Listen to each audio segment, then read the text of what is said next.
मशहूर शायर राहत इंदौरी की एक लाइन सियासत पर सबसे सटीक बैठती है कि नए किरदार आते जा रहे हैं मगर नाटक पुराना चल रहा है। जी हां, राजस्थान भाजपा में यही चल रहा है।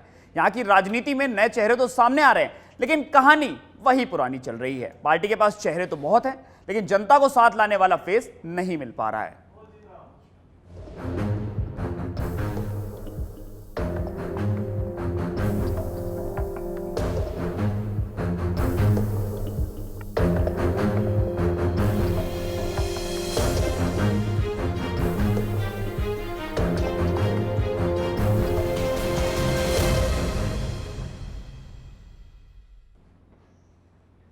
राजस्थान में वैसे तो भाजपा ने कई बार यह ऐलान किया कि वो प्रधानमंत्री नरेंद्र मोदी के चेहरे पर ही चुनाव लड़ेंगे। सामूहिक नेतृत्व के दम पर ही चुनाव लड़ा जाएगा।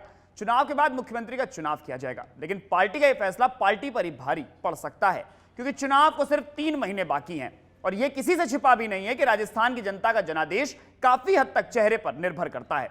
दूसरी तरफ कांग्रेस के पास एक बेहद मजबूत राजनीति का खिलाड़ी और जादूगर अशोक गहलोत है।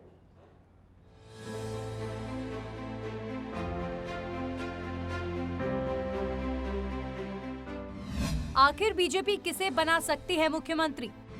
किसके हाथों पर बीजेपी सौंप सकती है सत्ता की कमान? सीएम फेस रिवील न करना क्या बीजेपी को पहुंचा सकता है नुकसान?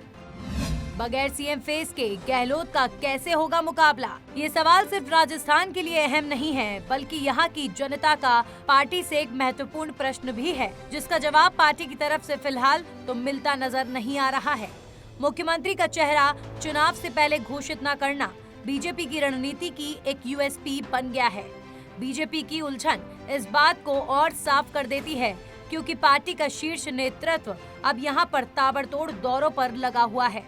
चाहे वो पीएम मोदी हो या फिर अमित शाह, जेपी नड्डा हो या फिर राजनाथ सिंह या नितिन गडकरी।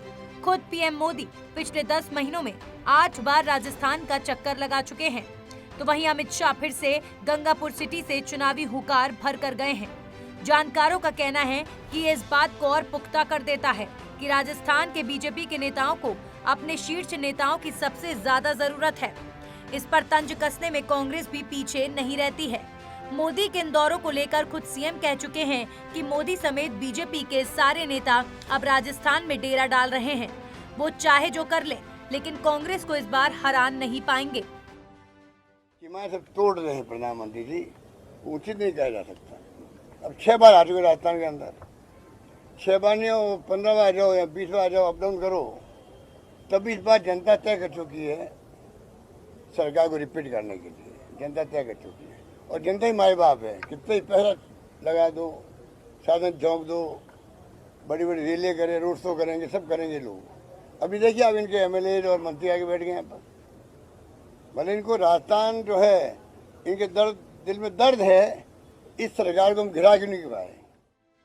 यूपी जो हमेशा देश की राजनीति के केंद्र में रहता है, वहां पर भी 2017 के चुनावों में बीजेपी ने मुख्यमंत्री का फेस रिवील नहीं किया था और जब चुनाव जीतने के बाद योगी आदित्यनाथ का नाम सामने आया तो किसी को भी इस बात पर यकीन तक नहीं हुआ। साल 2014 के बाद इस रणनीति में तेजी देखने को मिली, जब बीजेपी ने 2014 का लोकसभा चुनाव ऐतिहासिक तरीके से जीत लिया। इसके बाद सबसे पहले बीजेपी ने हरियाणा विधानसभा चुनावों में धावा बोला। यहाँ पर बीजेपी की तरफ से कोई चेहरा सीएम फेस के लिए घोषित नहीं किया गया था, लेकिन फिर भी पार्टी ने वहाँ पर जबरदस्त तरीके से जीत दर्ज की। 90 में से बीजेपी के 47 विधायक विधानसभा पहुँच गए थे और सीएम फेस होने के बावजूद कांग्रेस को मुंह की खानी पड़ी थी। महज 15 सीटें ही उसकी झोली में आई थी। यही पिक्चर महाराष्ट्र में फिर से देखने को मिली थी। साल 2014 में यहाँ पर भी कांग्रेस सरकार थी, लेकिन मोदी लहर के चलते जो भी इस जीत के रास्ते में आया, सभी को ये डुबा गई। यहाँ पर 15 साल के बाद बीजेपी का कोई मुख्यमंत्री बना था। हरियाणा की तरह यहाँ पर भी बीजेपी ने कोई सीएम का चेहरा नहीं बनाया था। 288 सीटों वाली महाराष्ट्र विधानसभा में बीजेपी के तब 122 विधायक गए थे। बाद में शिवसेना के साथ मिलकर उन्होंने यहाँ पर सरकार बनाई थी।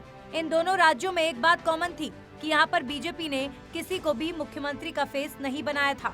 इनका चेहरा नरेंद्र मोदी ही थे। इन दोनों राज्यों में जब दोबारा 2019 में चुनाव हुए तो हरियाणा में इनकी सीटें घटकर 40 रह गईं, लेकिन पार्टी सत्ता बनाने में कामयाब रही। महाराष्ट्र में भी यही हाल हुआ। 122 के मुकाबले सिर्फ 105 सीटें ही बीजेपी के खाते में आईं, जिसने बीजेपी की इज्जत तो बचा ली, लेकिन शिवसेना के साथ पार्टी बनाने की बात 2.5 साल के मुख्यमंत्री की शर्त पर हुई, जो उद्धव ठाकरे को गवारा नहीं हुआ। इसके बाद बीजेपी से गठबंधन तोड़ा और कांग्रेस एनसीपी के साथ मिलकर महाविकास अघाड़ी बना डाली और सत्ता पर जम गए।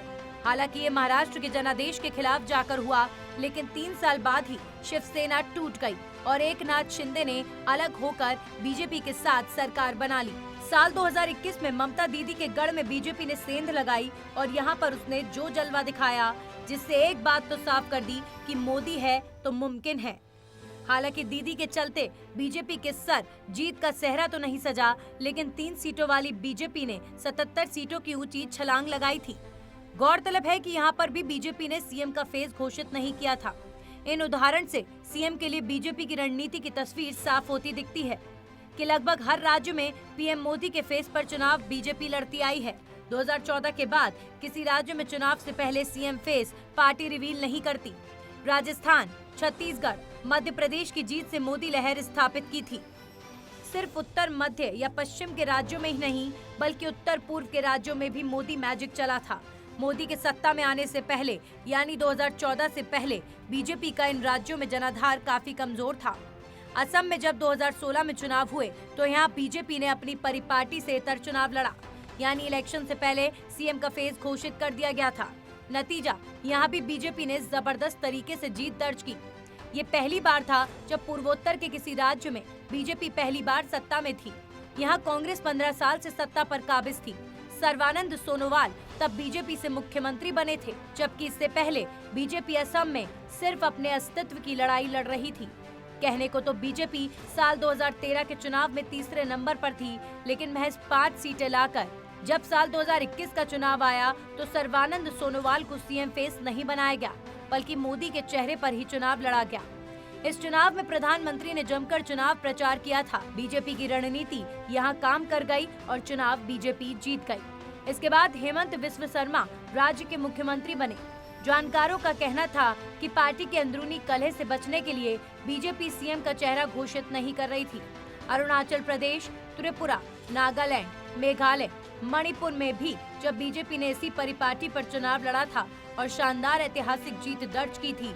हालांकि चुनाव जीतना हारना सिर्फ सीएम फेस पर ही डिपेंड नहीं होता, लेकिन इस बात से भी हम इनकार नहीं कर सकते कि चुनाव की जीत और हार में ये एक बड़ा फैक्टर रहता है। यहाँ एक और बात ध्यान देने वाली है कि जिन राज्यों में चुनाव लड़कर बीजेपी ने मोदी लहर को देश में स्थापित कर दिया था, 5 साल बाद उन्हीं राज्यों राजस्थान, मध्य प्रदेश और छत्तीसगढ़ का चुनाव पार्टी हार गई। इन्हीं राज्यों के चुनाव ठीक अब से 3 महीने बाद होने हैं। अब बात अगर चुनावों के बाद की करें तो यहां एक सवाल पैदा हो जाता है कि चुनाव के बाद पार्टी मुख्यमंत्री किससे बनाएगी। जानकारों का कहना है कि अगर प्रधानमंत्री लगातार अपनी रैलियां करते रहे तो कांग्रेस के लिए भी कहीं ना कहीं ये मुश्किल साबित हो सकता है।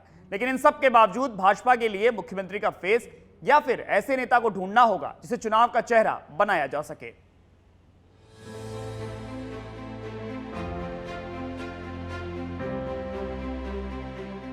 बीजेपी के अगर संगठन पर आए तो इस बात पर अभी भी प्रश्न चिन्ह लगा हुआ है कि बीजेपी में अभी भी सब कुछ ठीक चल रहा है। जो गुटबाजी सतीश पूनिया के कार्यकाल में थी, उसे खत्म करने के लिए पूनिया को ही अध्यक्ष पद से हटा दिया गया। तब से इसमें कुछ सुधार आता नजर आ रहा है। सीपी जोशी की नियुक्ति जब हुई थी तब बड़ी बड़ी बातें कही गई थी कि जोशी के नेतृत्व में विधानसभा चुनाव लड़ा जाएगा। पूनिया ने जो जबरदस्त आंदोलन किया, उन्हें आगे बढ़ाया जाएगा। इस आंदोलन की अलख जगाई जाएगी। लेकिन सियासी जानकारों का कहना है कि सीपी जोशी के आंदोलन और प्रदर्शनों से कहीं ज्यादा पूनिया के आंदोलन प्रभावी थे। पूनिया के कई प्रदर्शनों ने राष्ट्रीय स्तर पर सुर्खियां बटोरी थी, लेकिन सीपी जोशी के कार्यकाल में ऐसा नहीं हो पा रहा। राजस्थान बीजेपी भले ही कह रही हो कि वो इस बार गहलोत सरकार को उखाड़ फेंकेगी, उस पर भ्रष्टाचार के आरोप लग रहे हैं। जयपुर ब्लास्ट के मामले उठा रही है, अपराध के मामले उठा रही है। पूरे राजस्थान में इस समय नहीं सहेगा राजस्थान का अभियान आंदोलन चल रहा है। सड़कें, गलियां सब इसके बैनर होर्डिंग से पट गए हैं। लेकिन बीजेपी की रणनीति में कहीं ना कहीं कोई कमी दिख रही है।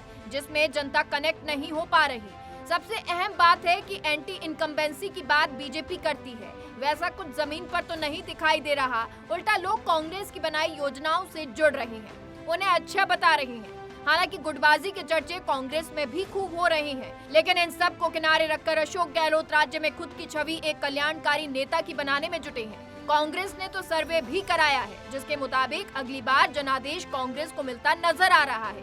कांग्रेस अगर एकजुट होकर चुनाव लड़ती है तो बीजेपी की मुश्किलें बढ़ सकती हैं। कांग्रेस के पास ईआरसीपी और मानगढ़ धाम का सबसे बड़ा मुद्दा है, जिसे वो अक्सर पीएम मोदी और केंद्र के माथे फोड़ती रहती है। लेकिन हमें इस बात पर भी ध्यान देना होगा कि मोदी की रैलियों में राजस्थान की आम जनता बेहद उत्साहित होती है। सबसे ज्यादा महिलाएं यहाँ पर देखी, लाखों की संख्या में उनकी रैली में लोग आए थे, चाहे अजमेर की रैली हो या आबू रोड की या फिर सीकर की। कांग्रेस ने राजस्थान में सरकार चलाने के नाम पर सिर्फ लूट की दुकान चलाई है, झूठ का बाजार सजाया है। कांग्रेस का मतलब ही है लूट की दुकान, झूठ का बाजार। और लूट की इस दुकान का सबसे ताजा प्रोडक्ट है, ताजा प्रोडक्ट राजस्थान की लाल डायरी। बीजेपी और कांग्रेस में सबसे बड़ा अंतर यही है कि कांग्रेस तो सीएम अशोक गहलोत के फेस पर एकजुट होकर चुनाव लड़ने के लिए तैयार है, लेकिन बीजेपी के नेता कार्यकर्ता कहां जाएं? उनके तो कई नेता हैं और इन नेताओं के पीछे इनके समर्थक घूम रहे हैं। यानी एक दिशा में ना होकर बीजेपी सभी दिशाओं में जा रही है, जिसमें सबसे अलग वसुंधरा राजे हैं। अभी तक वसुंधरा राजे की पार्टी में स्थिति को लेकर तमाम सियासी दिग्गज और जानकार अलग अलग अटकलें लगा रहे थे, लेकिन बीजेपी ने उन्हें चुनाव कैंपेन कमेटी की चेयरमैन बनाकर ये साफ कर दिया कि राजे का पार्टी में अभी भी वही रोल है जो पहले हुआ करता था। जानकार कहते हैं कि वसुंधरा राजे को बीजेपी इस चुनाव की जिम्मेदारी दे सकती है। जिस तरह से अजमेर की रैली को लेकर वसुंधरा राजे अचानक एक्टिव दिखाई दी, खुद जाकर प्रधानमंत्री मोदी की सभा वाली जगह का जायजा लिया। अभी कुछ दिनों पहले ही वसुंधरा को झारखंड की जिम्मेदारी दी गई। वो यहाँ की 4 लोकसभा सीटों कोडरमा, दुमका, गिरिडीह और गोड्डा की जिम्मेदारी संभाल रही हैं। इन चारों सीटों पर लोकसभा चुनाव जिताने की जिम्मेदारी है। ये इसलिए भी अहम हो जाता है क्योंकि इन चारों सीटों पर बीजेपी अपना दबदबा कायम रखना चाहती है। कुछ जानकार कहते हैं कि राजे की एक्टिवनेस बता रही है कि जल्द ही बीजेपी राजे को कोई बड़ी जिम्मेदारी दे सकती है। लेकिन दूसरी तरफ कुछ का ये भी कहना है कि इस तरह राजे को बड़ी जिम्मेदारी तो दी जा रही है, लेकिन राजस्थान की राजनीति से दूर किया जा रहा है। 2018 को देखते हुए बीजेपी ये जिम्मेदारी किसी और को देना चाह रही है। इधर सूबे की सियासत के जानकार कहते हैं कि वसुंधरा सीएम फेस के लिए सबसे प्रबल दावेदार है, लेकिन बीजेपी में कई ऐसे नेता हैं जो मन में मुख्यमंत्री बनने की चाह लिए आला कमान के सामने खुद को बेस्ट दिखाने की जुगत में लगे रहते हैं। इन नेताओं में जोधपुर सांसद और केंद्रीय जल शक्ति मंत्री गजेंद्र सिंह शेखावत, नेता प्रतिपक्ष राजेंद्र राठौड़, अध्यक्ष सीपी जोशी और सतीश पूनिया हैं। सतीश पूनिया के मन में सीएम बनने की चाहत ने खूब हिलोरे मारे थे। वसुंधरा से पूनिया की तनातनी की एक सबसे बड़ी वजह ये भी थी क्योंकि जब से पूनिया प्रदेश अध्यक्ष बने थे तभी से राजे खुद को पार्टी लाइन से किनारे रखने लगी थी और पूनिया भी उन्हें धीरे धीरे साइड में लगा रहे थे। विश्लेषक कहते हैं कि आलम तो ये हो गया था कि पूनिया की वजह से राजे संगठन के कार्यक्रम और आंदोलन प्रदर्शन से भी खुद को दूर रखने लगी थी। सिर्फ बीजेपी के शीर्ष नेतृत्व के कार्यक्रम में ही वो दिखाई देती थी। पूनिया और वसुंधरा के दरमियान इस बेरुखी को मिटाने के लिए पार्टी के हाईकमान ने काफी कोशिश की थी। दिल्ली बुलाकर अंदर ही अंदर पार्टी के अंदरूनी रार को खत्म करने की जद्दोजहद भी की थी, जो कि हर मोर्चे पर नाकाम साबित हो रही थी। जानकार कहते हैं कि शायद इसलिए थक हार कर पार्टी ने पूनिया को अध्यक्ष पद से रुखसत कर। भाजपा का मुख्यमंत्री फेस कौन हो सकता है, इसके लिए कई सर्वे भी अब तक सामने आ चुके हैं, जिसके आंकड़े बेहद चौंकाने वाले हैं। भाजपा के लिए जाट समाज को साधना काफी मुश्किल हो सकता है, लेकिन क्यों, इस रिपोर्ट को देखिए। भाजपा ने सतीश पूनिया को भले ही उपनेता प्रतिपक्ष बना दिया हो, लेकिन उनके समर्थकों को ना तो ये फैसला हजम हुआ, ना ही प्रदेश अध्यक्ष से हटाने का। दरअसल सतीश पूनिया किसान परिवार से आते हैं और जाट समाज से उनका ताल्लुक है। पूनिया ने इस 3 साल के कार्यकाल में अपने समाज और किसानों के बीच खासी लोकप्रियता हासिल कर ली थी। जब पूनिया के अध्यक्ष पद से विदाई हुई तो उनके समर्थक भड़क गए थे। सोशल मीडिया से लेकर सड़क तक यह विरोध सार्वजनिक हो गया। सोशल मीडिया पर तो #सतीश पूनिया, #सतीश पूनिया में बुराई क्या थी, #जाट समाज जबरदस्त ट्रेंडिंग हो रहा था। युवा जाट महासभा ने तो जयपुर के भाजपा मुख्यालय के सामने ही जोरदार प्रदर्शन किया था। महासभा के प्रदेश अध्यक्ष कुलदीप देवा ने तो हाईकमान तक को विधानसभा चुनाव में अंजाम भुगतने की धमकी दे डाली थी। उन्होंने खुले तौर पर कह दिया था कि पूनिया जाट समाज के कद्दावर नेता हैं, उन्हें हटाकर भाजपा ने अच्छा नहीं किया। देवा ने कह दिया था कि भाजपा ने जाट को किनारे किया है, अब चुनाव में यही जाट भाजपा को सरकार से किनारे कर देगा। उन्होंने भाजपा को जाट विरोधी तक करार दिया था। समाज ने इस देश को खून पसीने से सींचा है। देश की बाहरी सुरक्षा हो चाहे आंतरिक सुरक्षा हो, चाहे हमारी आर्मी में हमारे जवान, आज देश के अंदर हमारा युवा, चाहे अर्धसैनिक बल हो चाहे पुलिस में हो, तन मन और धन से इस देश की सेवा की है। चाहे खेत में अनाज उगाने का काम किया हो, इस समाज ने क्या नहीं किया। और जिस तरीके से ये सरकार, मोदी सरकार लगातार उपेक्षित कर रही है जाट समाज को, उस तरीके से आने वाले समय में इस सरकार के जूते पड़ने तय हैं। और जाट समाज आज हमारे नेता के साथ खड़ा है। देखो, राजनीति हम नहीं कर रहे, हमारा नेताओं को अगर कोई भी पार्टी हो, चाहे बीजेपी हो चाहे कांग्रेस हो, इस तरीके से उपेक्षित करेगी, हमारे लोगों को उपेक्षित करेगी, हमारे हक अधिकारों को उपेक्षित करेगी, उसका हश्र आने वाले दिनों में पहले ही बता दिया और आगे आने वाले दिनों में हम सरकार को याद दिला देंगे, नानी याद दिला देंगे। अब अगर इसे भी चुनाव के नजरिए से देखें तो जाट समाज की बेरुखी भाजपा के लिए कहीं से भी ठीक नहीं है। जानकार कहते हैं कि चुनाव में जाटों की अहम भूमिका को देखते हुए कहा जा सकता है कि सतीश पूनिया की मेहनत का इनाम और उनकी महत्ता को देखते हुए भाजपा उन्हें कोई बड़ी जिम्मेदारी दे सकती है। हालांकि जाट वोटों के लिए भाजपा सह प्रभारी कुलदीप बिश्नोई पर भी दांव चल सकती है। हाल ही में वो जोधपुर आए थे, लेकिन इधर राजे जाटों की सियासत पर भी फ्रंट फुट पर खेल गई हैं। दरअसल कुछ महीने पहले जब राजे झालावाड़ के 6 दिन के दौरे पर थी तो वे कई सामाजिक सामूहिक विवाह समारोह में गई थी। यहाँ जाटों के विवाह समारोह में वे गई तो खुद को जाटों की बहू बता दिया। इसके अलावा खुद को राजपूत की बेटी और गुर्जरों की समाधिन बता दिया था। इससे पहले भी वे कई बार इस बात को कह चुकी हैं। साफ है कि जाट पॉलिटिक्स में भी वसुंधरा राजे 4 कदम आगे बढ़कर बैटिंग कर रही हैं।